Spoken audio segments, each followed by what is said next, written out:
Well, Hercules got to try a bite. Hey everyone, welcome back to Josh's Cookhouse, where nothing's off the table. I'm Josh, and today we're making a maple whiskey glazed double smoked ham recipe. I normally use a spiral ham for this recipe, but I got this one for free, so we're going to use this ham. Right off the bat for this smoked ham, we're going to pre-slice it. Like I said before, I don't have a spiral ham today. You could buy one yourself, so we're going to use a nice 10-inch dollar strong knife to slice into it. When hand slicing your ham, it doesn't matter how thick it is. You can just choose whatever your personal preference is. This style of ham has a bone that runs through the center, so you won't be able to slice all the way through it, which is just fine because you don't want it to fall apart. Now that I got my ham all sliced up, it's time to add on our mustard binder and seasonings. Just going to use a regular yellow mustard for this. Just go a nice light layer all over just to help the seasoning stick.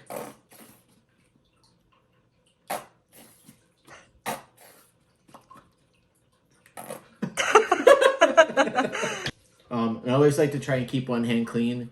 One hand touches all the meat and all the seasoning.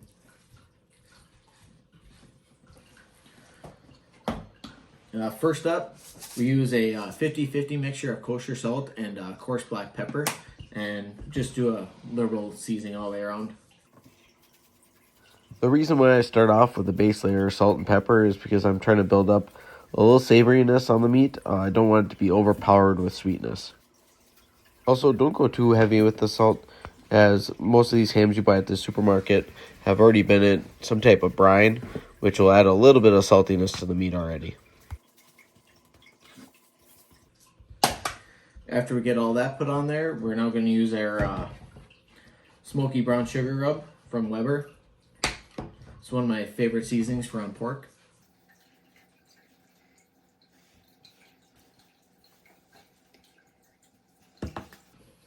Now that we have a generous layer of seasoning all over this ham, we are going to throw a meat probe into it, get our smoker ready, and then smoke it at 250 degrees for about 4 hours. When placing your probe into the smoked ham, I like to place the point of it into the center. That's where you're going to get the best reading from, and you'll know when your ham is done. Alright, it's ready to go out on the smoker. Now that our smoker's up to 250 degrees, we're going to put our ham on.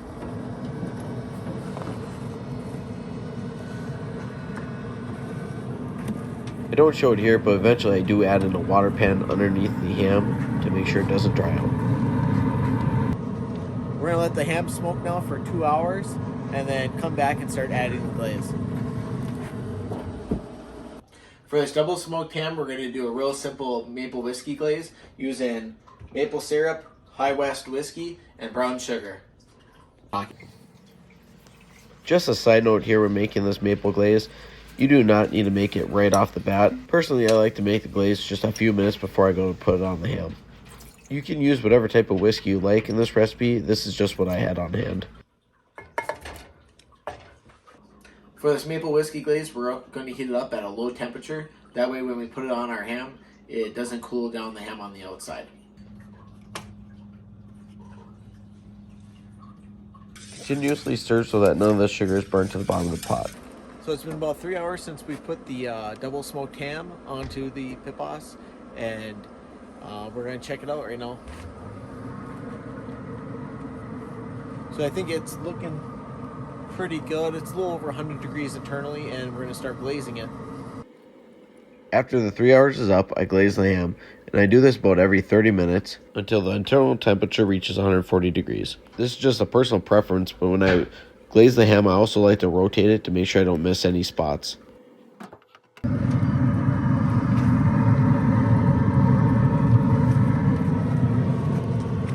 Alright, the double smoked ham is hit 140 degrees internal. We're going to pull it off and go try it. Well, there you have it. We got a maple whiskey glazed double smoked ham all cooked up. Now, this did take me 6 hours to smoke because it's about 12 pounds, which is a little bit larger than I was thinking when I was referencing that it would take 4 hours to cook earlier. 6 to 8 pound ham would probably take about 4 hours roughly to cook up at 140 degrees internal. All that's left to do is to try it.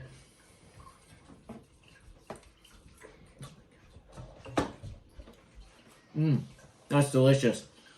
It'll be perfect for any holiday. If you love this recipe, please like, comment, and subscribe. And you can check out any of my other recipes in the link in the description below. Thank you.